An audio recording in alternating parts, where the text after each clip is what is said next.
Hi, good morning, guys. Hello. How you doing? Good. How are you? Good. So, I'm going to talk to you guys briefly about this whole Nipsey Hussle case, and specifically talking towards his killer, because there's some details of the story that I think a lot of people are unaware of. They are, but I think the media isn't really highlighting it. And it's really unfortunate, I think. So, meanwhile, I am going to be doing this face mask, so y'all bear with me. It is important to keep your priorities straight. Okay. My fortune. What's my fortune?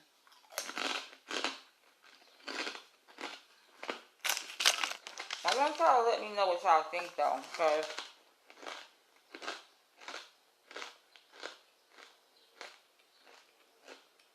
I think it's really unfair. A lot of things are unfair, right? By the way, how y'all doing? And feel free to chime in as you may on this topic. I want to hear what you guys think about what's happening in terms of Eric Holder, the killer, the shooter of Nipsey Hussle.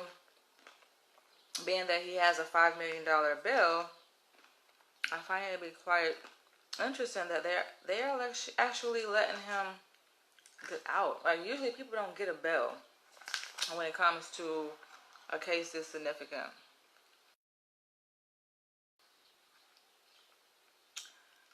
Apply it onto your dry face. Leave the mask on for 30 minutes and remove the mask. No need to rinse. Yeah, I got this charcoal sheet mask from this like trendy store. I think it was Forever 21. I'm gonna try it out. Been meaning to do this. But yeah, I had some thoughts about these whole court proceedings and what's gonna happen with Eric Holder. Gosh, how do you open this thing? It's a beautiful day out here in California. I'm trying not to hold you guys long. This smells like the mask that they use at my spa I go to in Hollywood. Oh, it's so thin and so delicate. It's weird that I'm going to do this video with this mask on, but I need to. So, wait, this is weird. This is weird, guys. Hold on, I should have put my hair up. Let's see. Oh my god, now I look like a killer. Oh man.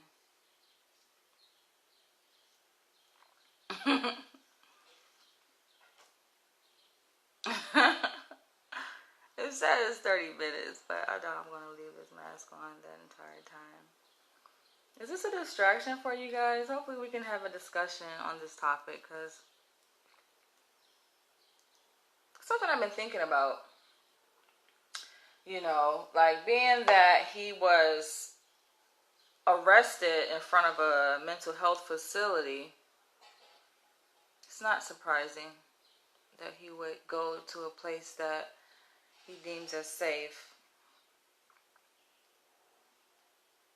And by the way, I have to say that I am not condoning what he did, but I think it's important to consider many different perspectives on this topic.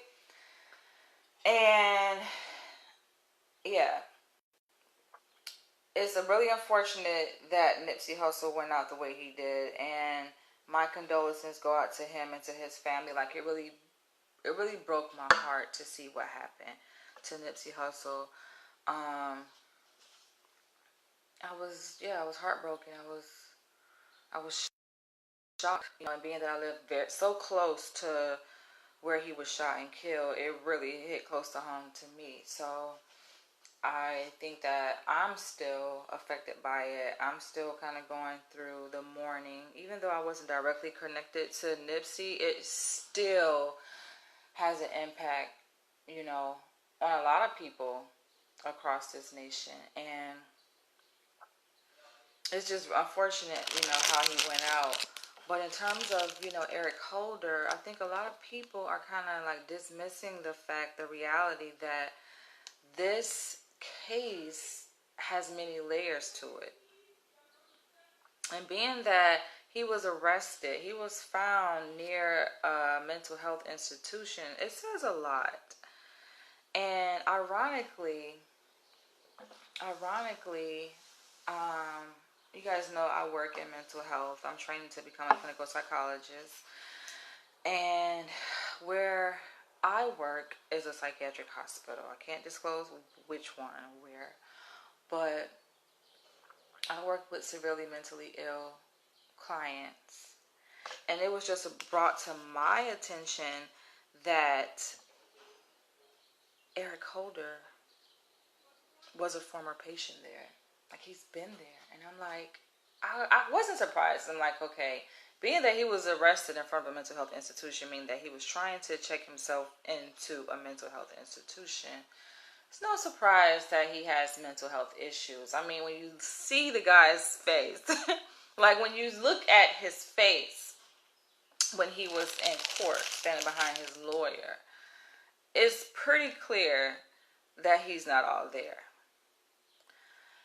And I just am interested in seeing how this court case is going to unfold. And for you guys who have been following it, feel free to share your thoughts and comments below. For you guys who are just tuning in, yes, I'm doing this face mask. It's a charcoal sheet mask that I'm doing. I should have did it probably before the video, but I got to head out right after this, so kind of trying to kill two birds with one stone. And when I got word from the nurses that, from my coworkers basically at the hospital, that he had been a prior patient there where I work, I'm just like, okay, that makes a lot of sense. And I'm wondering, my question here in this video, and to you guys, I am interested in hearing your perspective, is if whether or not he actually has a chance of pleading insanity. Now, I know he already copped a plea. I know he said that he was not guilty, which I'm just like, he has a lot of confidence to say that he's not guilty, considering like he's caught on camera. I mean, there's eyewitnesses that have attested to see that, okay, yeah, he did it. Like, he's a killer, but he says not guilty. Like, only a person that's not in their right mind would plead not guilty. Like, that to me, is crazy. And I would be interested in, like, I'm wondering how, like I said, how this case is going to unfold, and if they're going to take into account his past psychiatric history. And for you guys who are unaware about pleading insanity, it's very rare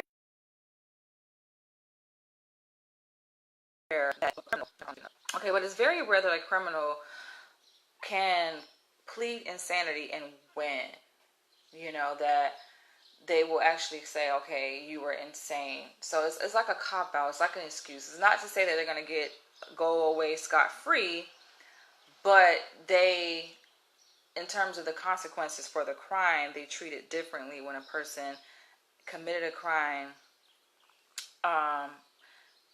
as a result of a mental illness, a byproduct of a psychiatric episode that they're experiencing. They consider different factors, and so they treat it differently when it comes to the charges, and when it comes to where they're going to place the person after he has been charged and found guilty of the crime. So that's what I am interested in seeing, because I know out here in California there are plenty of psychiatric facilities where people live who have committed these kinds of crimes, like murder, and they are being treated is much different than going to prison, because a person who has a psychiatric illness, I mean, we all, of course, have mental illness, right? We all have some degree of a mental disturbance, right? Whether it's depression or anxiety, we all go through things in life, but a person with severe mental illness, that's a whole nother ball game. And to put them in a general population with other murderers who, have a higher degree of functioning, it's just not safe. It doesn't make any sense. And that's the reason why when prisoners are taken into the system,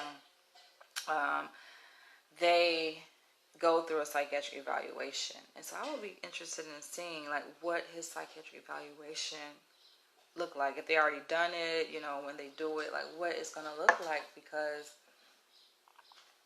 I know they can find some things. I mean, it's clear that this guy, he's not all the way there. He's not. And I think it's gonna surprise a lot of people, the outcome of the case. Like, I have a really good hunch that he's not going to go to the typical prison, and be charged in that way. I think that they're going to consider his psychiatric condition, and I'm sure he was diagnosed, because to get admitted to a psychiatric hospital, like, you have to have a diagnosis, and it's a severe one. Whether it's bipolar, schizophrenia, a lot of people, they hear things, they see things. People undermine the seriousness of mental illness, and psychiatric disorders, but people actually hear people telling them to do things that are not right. And sometimes they describe their voices as positive voices that tell them to do good things. And then sometimes it's voices that tell them to do bad things, So being that, yes, he has a psychiatric illness, I'm sure that he could easily say, a voice told me to do that. And the courts would believe it, because if he's been in a hospital before, a psychiatric hospital before, like, it makes perfect sense.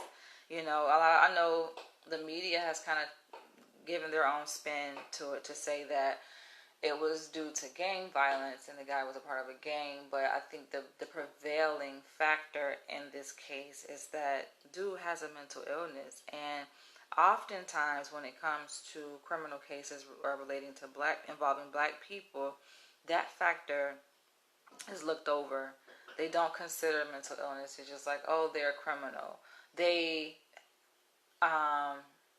made a conscious decision to go out and to commit that criminal act, Whereas this guy, like, we know something wasn't there, something is not there.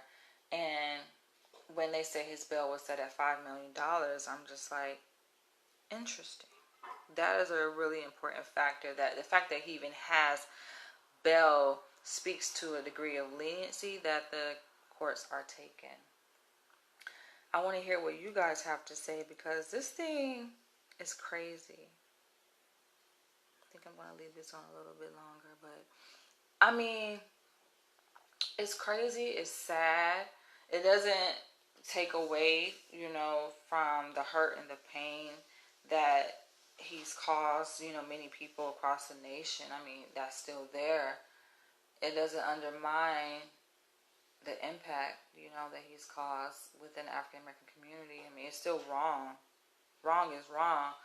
But when you can kind of conceptualize what happened in the context of, this person having mental illness, then it makes you look at things a little bit differently and more cautiously, because that's a problem. I mean, when you have a long history of psychiatric illness, people with psychiatric illness oftentimes act out of impulse, and they do things and they aren't in their right mind. They dissociate from reality. And people who with schizophrenia, they have auditory hallucinations that do tell them, go do this thing, go and tie up, your little sister or burn her, or, go stand on a cliff, and jump off, like I've worked with clients, and I currently work with clients now who experience terrible auditory hallucinations. So when, I heard that he had been previously hospitalized where I work, I'm just like, okay, that's an interesting detail. And his lawyer, I'm sure, is on it. And I think it's going to be an important factor in determining where he goes, what kind of charges he's going to have, and what happens to him, ultimately. And I think when it's all said and done, a lot of black people, they're going to be like, oh, he needs to be killed, he needs to get the death sentence, he needs to do life in prison. They're not going to put this guy with the general population. I mean, he's already in solitary confinement. Like, they can't, it's just not going to work out that way. This guy is so far gone. It's unfortunate. But it makes me think about the population that I'll be working with in several months. A couple months, actually. You think that people like that can be programmed? Definitely. And I think that's the whole conspiracy piece to it. A lot of people, let me take this off. I know y'all probably think like, okay, she's crazy. Y'all, it's just a mess. It's starting to dry out anyway. But definitely, I think that that's the piece that people aren't thinking about. Like the mind is so flexible. It's so malleable. And people, when they've gone through a certain degree of trauma, as I'm sure Eric Holder has, their mind can easily be manipulated. Any mind under pressure can be manipulated. And I think that's the piece that a lot of us, we're missing. Like, we can be manipulated. No one is immune, like, to mental illness, severe mental illness. It can happen to anyone under certain circumstances. And none of us really know this guy's previous history.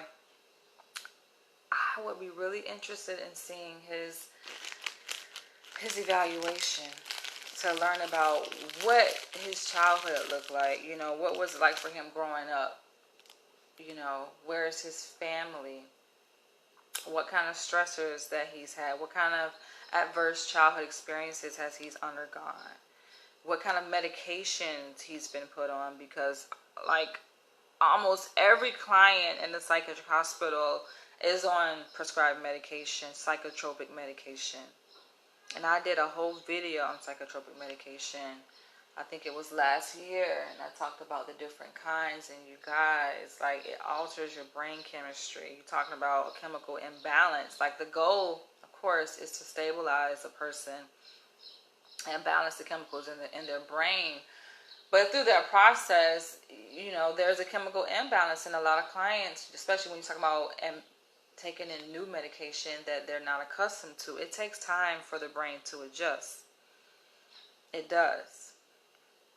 So through that adjustment, yeah, they go through all kinds of things, and it affects their behavior. It affects their thoughts and their emotions.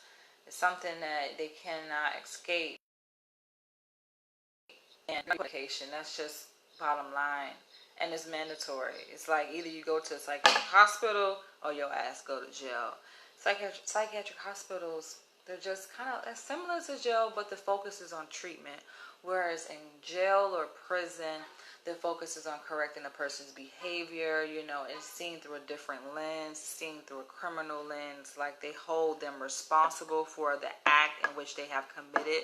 Whereas in psychiatric hospitals, they consider that the whole person, and their experiences that they've gone through coming up, their family. Like, we look at many different aspects, and we're not there to judge them for what they did. We look at it through a medical lens or a treatment lens. So they're treated much differently in a psychiatric hospital versus a prison.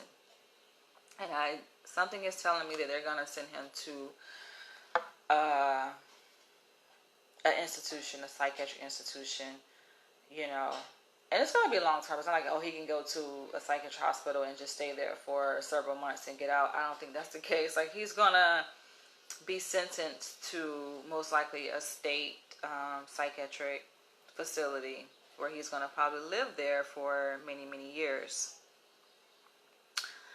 Ironically enough, like, I am in the process now of getting ready to apply for my APA internship, and I am going into forensics. Surprisingly, the mind is very strong, but it's also very weak. What law enforcement agency did what he worked for, or who did he tell on? Is there any paperwork on Eric Holder? That's the thing. There's limited information as it relates to what he said, that they're not really getting much from him. If they are, they're not sharing it with the public. You know, I doubt this guy can have a coherent conversation. I mean, for him to go and commit such an act that he did, I doubt he has a rational mind, you know. And that's gonna determine, like, when they go and they interrogate him and ask him questions, like, they're just like, this dude, he can't hold, you know, people who have psychiatric severe mental illness, like, they cannot hold a coherent conversation. They may start off answering your question and it may make sense, it may sound rational, and then they just go off many different directions. You like, what? Like, I deal with this on, you know, where I work, being that I work at a psychiatric facility.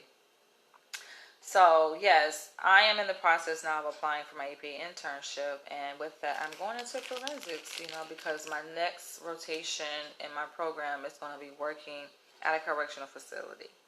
Surprise, surprise. But I think that population is just very interesting to work with, because for me, I take a different approach. I like to see a person, you know, for who they are, which is an individual, as a person. You know, of course, I consider the mental illness, you know, but I treat the person. And I just had this conversation with my supervisor, who's a very great doctor, by the way. It's like, he understands. We have with clients, you know, we see each other eye to eye, and in terms of treating the person, not the mental illness. So often do clinicians focus so much on, oh, they're bipolar, or there's, you know, the schizophrenic, they're hearing voices, and they have suicidal ideation or homicidal ideation. And if you can get to the core of an individual, you can connect with them. And that's my primary goal when it comes to therapy, is just to connect, to build rapport with a person. And you can get so much more out of that person when you're able to build that connection. But rational enough to go to Bellflower, he could be rational enough to, I don't think that's rational. I think that's out of habit. Like, when you see homeless people and they know how to go to a shelter, or they know how to seek out certain resources, to get food, you know, to get shelter. A lot of times it's just out of routine. You don't have to think about it. Like, it's just out of habit that they go to these places. You know, they're not putting much, you don't have to put much thought into it. You know, it's like mindless thinking, where if you've done it so many times and you know the route in which to go, you don't have to think about it. It doesn't require much thought to, for example, be able to wake up every morning and know where your bathroom is and go take a shower. You know, it doesn't require much thought to be able to wake up every morning and get in your car and be able to go to your job without using a GPS, like, to know the route in which to take, because you've done it over and over again. So you have developed this memory. It's embedded in your memory. But just because you have memories and you're able to act and respond to those memories that you have that are encoded in your brain, doesn't mean that there are not times where you act irrationally and you act out of impulse, you know, and you act based on a chemical imbalances in your brain that you don't even fully have complete control over, So it's very possible. Forensic psychology, yes. Forensic psychology is basically working within the criminal justice system, and working with, I don't want to say, I want to call them, criminals. I hate that word. But just working with people, who are part of the criminal justice system in some way, shape, or form. Specifically for me, it's going to be working with adolescents, working with youth. And I think in the state of California, they go up to the age of 25 or 26, if I'm not mistaken. So, yeah, working with children through the age of, like from teenagers, I think even pre-adolescent, all the way, through their mid-20s. There are many great black psychologists and psychiatrists. I hope that you include their work as tools in your practice. Definitely. Even when it comes to doing my dissertation now, which I actually get ready to propose. I'm proposing my dissertation next week. I'm in the process now of finalizing my presentation for a proposal next week. I've included many different psychiatrists and psychologists in my literature review because I think their work is so important. The difficulty in attending a predominantly white institution and having a literature review that's chock full of black prominent researchers is that they're just like, who is that? They're unfamiliar when they see what they say. For example, Dr. Frances Cress Welsing, see what she says when it comes to talking about genetics and white men specifically feeling inferior to the black man and why they do what they do and why there's racism amongst the white race. They're shocked. Like when my dissertation chair, being that she's a white female, they're shocked. They're like, whoa. Because it's not something that I think they are accustomed to seeing within the literature because they don't read literature by black psychologists traditionally. It's not that they're not published in professional academic journals, because her work is out there, but it's just what people are interested in, and a lot of times, white researchers gravitate more towards other white researchers and black researchers gravitate, to our own. So definitely, I think that's really important too, Demetrius. But yeah, I'm excited, about working with this population. It's not as if I haven't worked within that kind of system before. I have worked in many different settings, inpatient, outpatient. I worked with juvenile sex offenders when I was back in Jacksonville, Florida. And it's just interesting to see a person's story. Y'all guys know that, I'm a storyteller, I'm a writer, I'm an author. And yes, although that I'm training to become a psychologist, and yes, it's important to capture, okay, what are the symptoms, what's the diagnosis and all of that. And sometimes clinicians get so hooked into that, they want to, what's up, Fred? But they get so hooked up in, we got to diagnose them, Yes, diagnosis is really important. But I like to hear a person's story, if they're willing to share, which most people, they want you to know how they got to this point, It's not so much about, okay, Eric Holder, he picked up a gun and he went, to Slauson and Crenshaw and opened fire on Nipsey Hussle. What led him to do that? What was his experiences in life that shaped him to become who he is? Who we saw on video on March 31st. What led him to do that? What shaped the person that led him to do that, basically? It's not to excuse the behavior. It's not to say it's right. Dude is locked up. They got his ass. It's not to say that what he did was right. But I think it's important to come to an understanding, because if we can understand and conceptualize something, we can at least make an attempt to prevent it from happening. They don't have the tools to study us, and they're hindered by their own prejudice. Bingo! Bingo! Bingo, bingo, bingo. So, yes, I I definitely feel more for Nipsey Hussle and his family, but also I have compassion for Eric Holder, believe it or not. And that may sound crazy to some of y'all, because some of y'all just like, no, kill his ass, lock him up, you know, give him the death sentence. But for me, I feel for him, because dude obviously is not his right. He's not in his right mind. It's unfortunate, and now I doubt he's ever gonna get out. He's not. I don't think he's getting out. I don't think that they are going to allow him back into society. If they do, that would be crazy as hell. Because it's clear that this guy does not have good self-regulation for him to do that. A lot of people with severe mental illness, they cannot regulate themselves like to the extent that we can. Like most people watching this, right? Everybody, we're human beings. We all get upset. We all have our moments where we feel like just grabbing somebody by the neck and choking this shit out of them, right?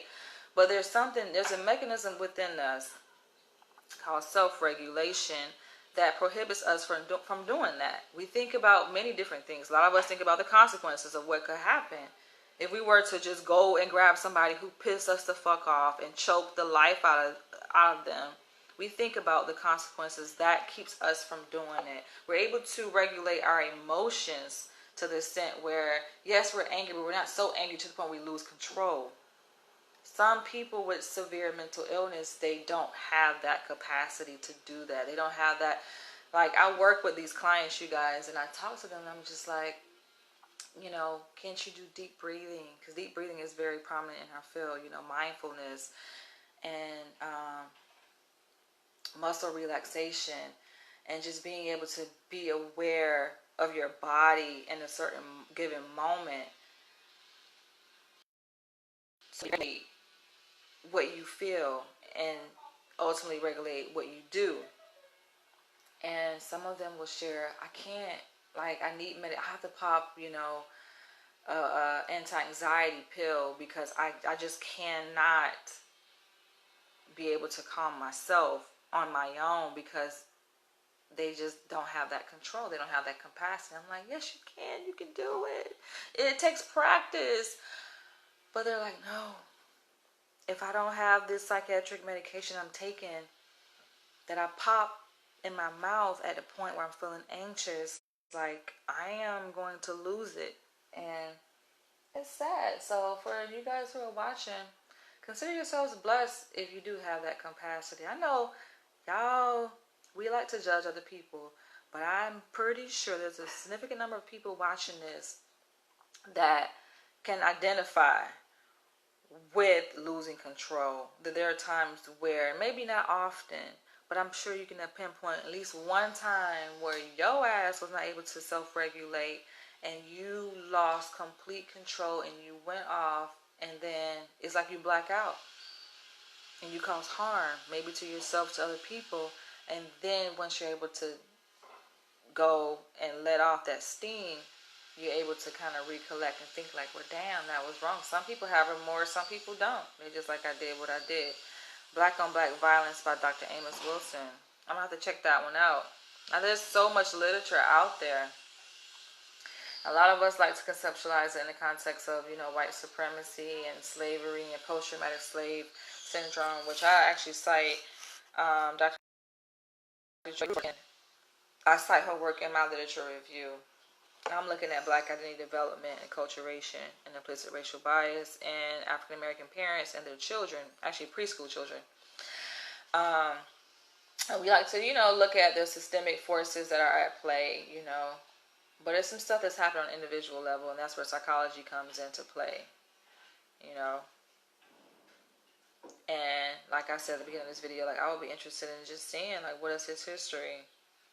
Whether they're going to send, I know they ain't sending him where I work. Because where I work, I mean, we work with clients that are severely mentally ill, but he's past that point, you know. And like I said, he's been there, but that's more short term. That's not long term. Being that he already killed somebody, nah, they ain't sending him there. They're going to send him to a state psychiatric prison, most likely. And that's where he probably will die. And that's most likely probably where I'm going to be working at for my internship. And California has several. A lot of states, have psychiatric, like state kind of prison, but they're prisons, but they're mainly geared towards people with severe psychiatric.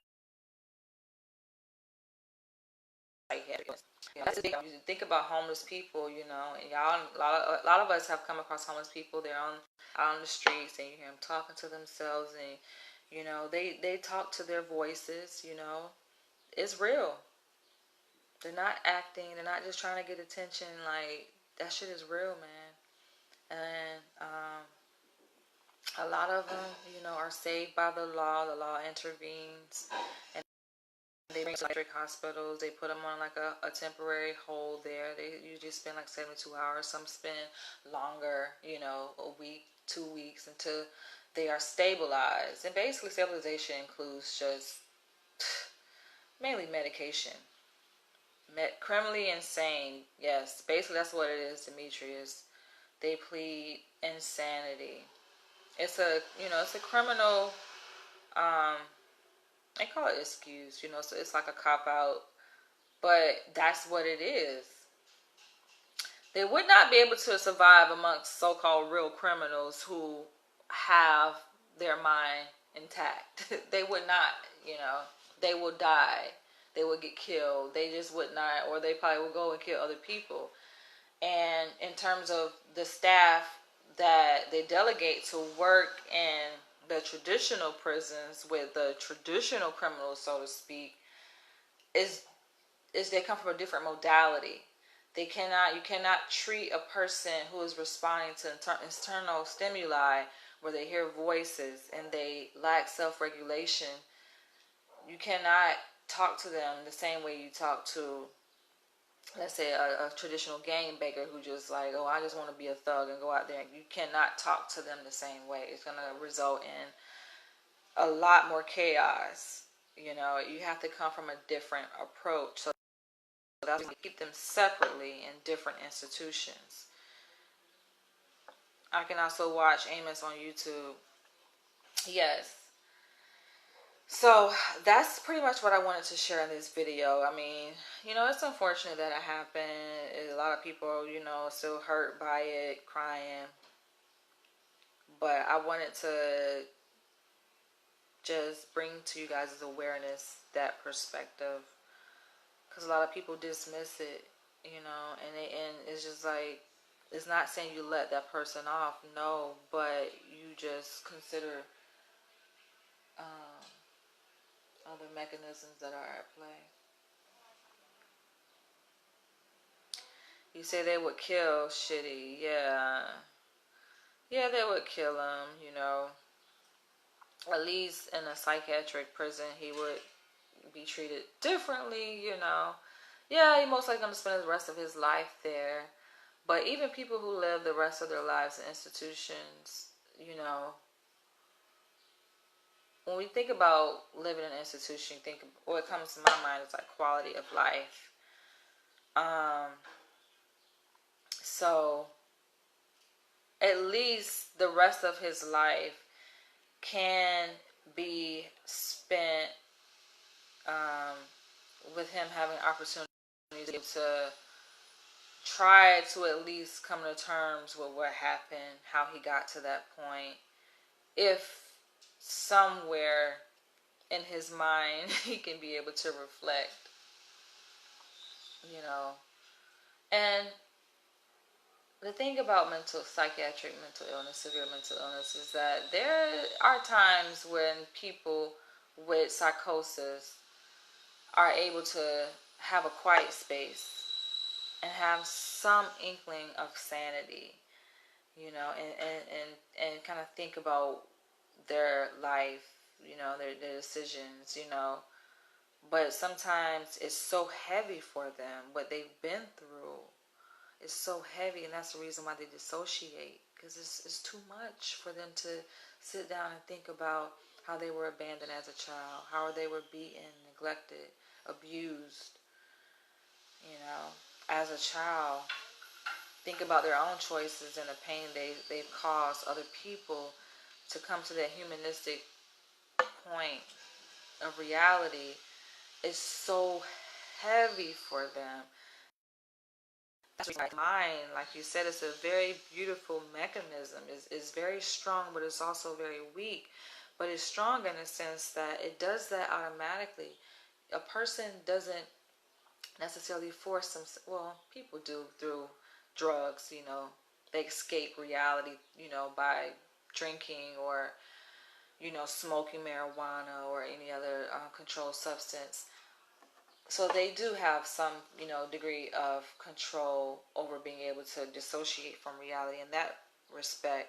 But naturally, the mind has an ability to protect itself. So when there's trauma, extreme trauma, which I'm sure he's been through, he's caused, yes, to other people, but to himself too. The mind naturally dissociates itself it detaches from reality. It's like people have out of body experiences. They're not grounded in reality. You ask them, where are you located? Where are you? And they don't even know.